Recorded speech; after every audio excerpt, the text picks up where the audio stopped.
Bonjour à toutes et tous et merci de nous rejoindre. Aujourd'hui, nous recevons trois invités œuvrant dans le social, plus précisément dans l'éducation. Notre premier invité, Michel Basso, français originaire d'Alsace-Lorraine et porteur de plusieurs projets, dont un dictionnaire EV Espéranto. Bonjour Michel Basso, merci de nous accorder cet entretien. Oui, bonjour, merci à vous de m'avoir accueilli. Donc je m'appelle Michel Basso et j'habite en Alsace, France. Ma passion pour l'espéranto a débuté déjà, j'ai appris l'espéranto au lycée à Münster en France pendant 25 heures et ça m'a suffi pour parler couramment l'espéranto. C'est une langue neutre, équitable et qui respecte tous les peuples du monde dans le respect. C'est la langue vivante la plus facile également. Et donc, je ne voyage pas beaucoup parce que j'ai une entreprise de construction. Et notre curé de la paroisse de Windsheim, où j'habite, il y a 9 ans, est venu chez nous et il est d'origine togolaise. Et c'est pourquoi que je suis venu au Togo pour la première fois en dehors d'Europe. Donc, venir au Togo pour vous, c'est pour promouvoir l'espéranto en quelque sorte? Oui, j'ai profité du voyage humanitaire de l'association Novici et j'ai contacté l'association d'espéranto de Lomé.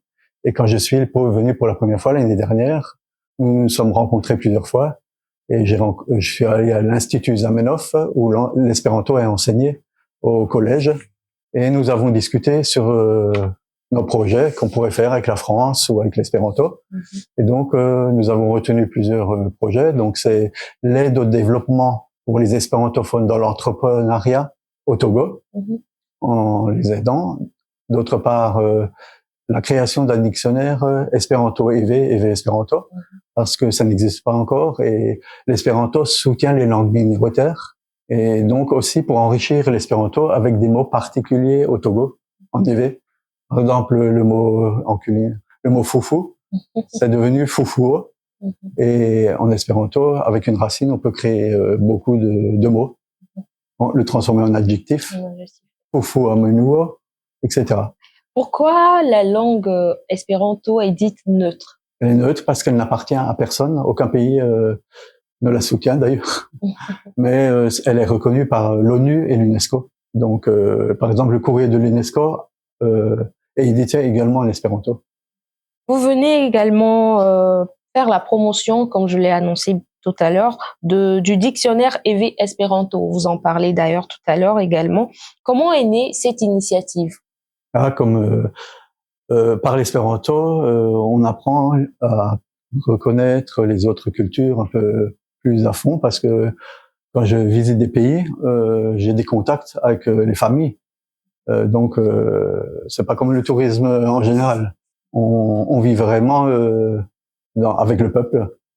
Et donc, comme j'aime le Togo maintenant, j'ai pensé, tiens, ce serait une bonne idée, comme ça n'existe pas, hein, pour aider la culture rêvée. D'ailleurs, on fait aussi la promotion du Togo en espéranto sur le Wikipédia en espéranto. On va rajouter prochainement la culture du Togo, hein, comme le tourisme Togoville, on l'a déjà mis, et etc. Au fur et à mesure, des propositions, des idées. Quels seront les avantages dans tel dictionnaire pour les locuteurs EV? Ouais, pour les locuteurs EV, c'est d'apprendre plus facilement l'espéranto. Et c'est pour les espérantophones du monde entier de peut-être pouvoir lire même après des poésies en espéranto traduites de l'EV. Ça aussi, c'est des idées.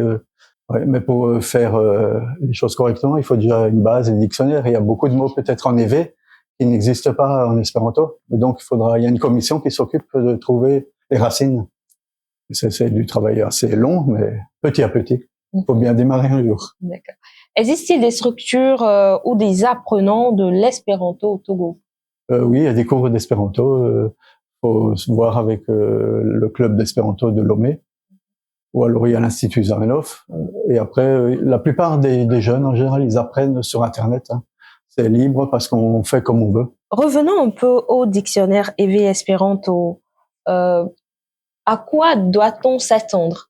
Ah bon, pour démarrer, ce sera un petit, parce que des dictionnaires espéranto dans une langue nationale, il y en a, je pense, une soixantaine de langues hein, qui existent déjà. Et donc, on va rajouter les V. Et après, ce sera déjà, on verra. J'ai acheté le dictionnaire EV français à Lomé, là, il y a une semaine, pour avoir une base avec 120 000 mots. Hein. Donc, on va commencer avec les bases. Est-ce qu'on aura ou pourront-on avoir, je dirais, la date ou la période où le dictionnaire serait enfin prêt? Ah oui, oui, ça c'est bon, c'est le début. Donc, j'aimerais bien avoir déjà un début dans un an.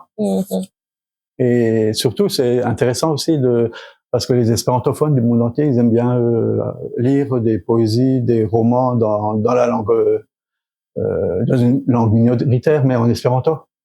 Parce qu'en EV, c'est difficile de lire en EV les Chinois, par exemple. Ou alors, si on le traduit en espéranto, ça va aider et à montrer, reconnaître plus facilement aussi les langues minoritaires.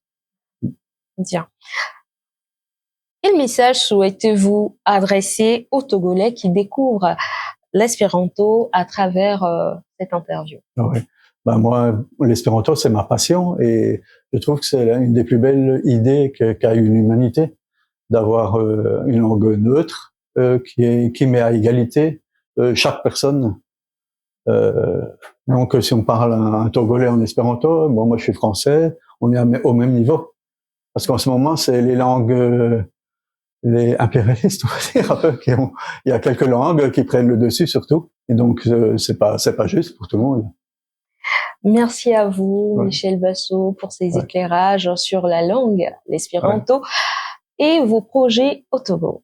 Merci bien de m'avoir Michel Basso, avant de nous quitter, j'aimerais que vous nous dites, ou bien que vous nous appreniez au moins 2 mots en espéranto. Ah oui. Donc, c'est bonjour, bonan tagon. Merci, c'est dankon. Je suis content d'être ici. Mi estas felicia esti ĉi tie. D'accord, merci bien. Je ne sais pas si je peux répéter, mais quand même, merci. Merci. Comme annoncé dans notre introduction, nous recevons notre deuxième invitée. Bonjour et bienvenue, Madame Raphaël. Merci pour votre accueil. Je vous en prie. Je vous laisse vous présenter à nos chers téléspectateurs et auditeurs. Alors moi, c'est Raphaël Meyer, Ablavi, du prénom togolais. Je suis enseignante de musique. J'interviens dans des écoles primaires et maternelles. Et voilà, donc j'ai pu accompagner un prêtre pour sa première messe avec une délégation de paroissiens en 2001. Et de là, nous avons créé l'association Novici en 2003 et nous soutenons essentiellement l'école de Mission Tové. Le but, c'était de soutenir les enfants à l'école, de leur payer la scolarité, d'agrandir les classes, de faire construire des WC. Et nous avons aussi travaillé avec l'association ACPAU de Benfeld. Donc, d'où le prêtre c'était la première paroisse.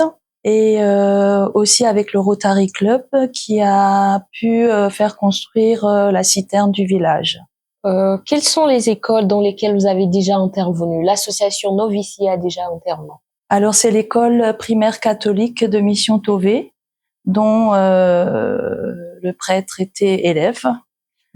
Et donc, nous avons continué à suivre cette école, les enfants. Actuellement, vous êtes au Togo.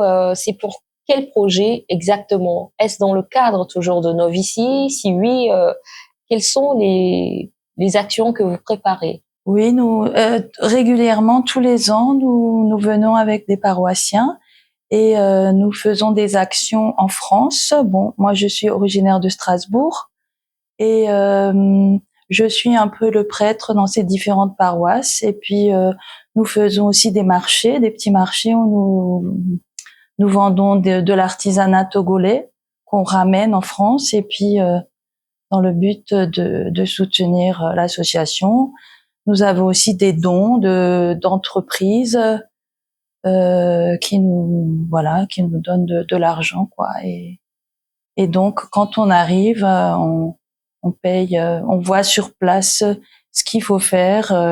S'il y a des choses à réparer au niveau de l'école, on a fait agrandir aussi parce qu'il y a de plus en plus d'enfants aussi. Et voilà. Et nous avons aussi, on soutient aussi la case santé du village. Et ça fait 4-5 ans que nous sommes accompagnés d'un médecin qui vient faire des consultations à la case santé. Et entre autres, nous soutenons aussi des fois nous payons des formations à des jeunes qui en ont besoin. Ouais. Et quels sont les projets futurs de Novici? On reste dans la continuité. Moi, depuis le début, j'ai eu le coup de cœur du Togo, donc et puis si on peut encore faire profiter d'autres écoles, on a aussi fait faire des tables bancs parce que les enfants ont besoin de tables bancs et donc nos donateurs, on leur dit que une participation et on fait mettre le nom du donateur sur le table-banc. Et on a aussi soutenu l'école d'Apesito. Voilà. Merci Madame Raphaël Meyer pour cet échange, ça m'a fait chaud au cœur et je crois que c'est le cas aussi de nos téléspectateurs et auditeurs, de savoir qu'il y a de ces associations-là qui accompagnent dans l'éducation, mais aussi qui œuvrent pour ces personnes qui en ont le plus besoin. Encore une fois, merci. Merci à vous aussi pour votre accueil et pour ce que vous faites. Oh, je vous en prie. Notre dernier invité de cet entretien, c'est une jeune demoiselle qui fait son premier voyage au Togo. Quelles sont ses impressions? On va découvrir tout ça tout à l'heure. Bonjour Chelsea Limon, ravie de vous recevoir sur ce plateau. Merci à vous. Vous avez fait bon voyage? Oui. Comment vous trouvez le Togo? Très joli. J'ai eu un petit coup de cœur du Togo avec les paysages et les lumières surtout. Et les lumières surtout. Oui, il y en a beaucoup. Vous êtes au Togo, ça fait combien de temps à peu près? Je suis arrivée le 15 février au soir et il faisait très chaud. Ouais, il faisait très chaud. Quelles sont les activités que vous avez déjà eu à faire au Togo? Nous sommes allés visiter l'école des aveugles. Nous sommes allés à l'école de Mission Tové distribuer des fournitures scolaires. Nous sommes allés à une messe. Nous avons aussi, on est allé dormir chez des sœurs. On a fait un petit week-end là-bas. Et nous avons visité un peu la forêt des moines. Et niveau culture, pas de sortie, pas de découverte, pas encore? Si, un petit peu. On est allé à la mer. Oui, vous pouvez l'aider. Oui, donc on est allé au Grand Marché, on est allé à Pure Plage.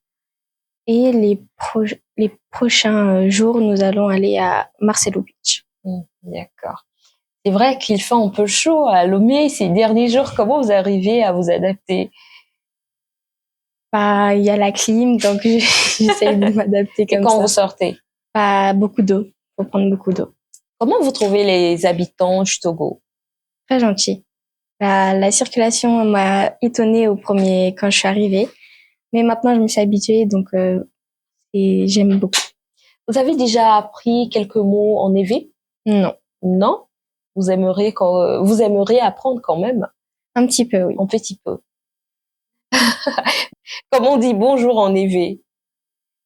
On ne vous a pas encore appris? Non. Pas encore? Même c'est la fille question. D'accord. Et qu'est-ce que vous aimeriez apprendre? Une phrase en évé. Je m'appelle Chelsea. Je m'appelle Chelsea. Nyaoyalambe Chelsea. Vous pouvez répéter? Non. Nyamuni Chelsea.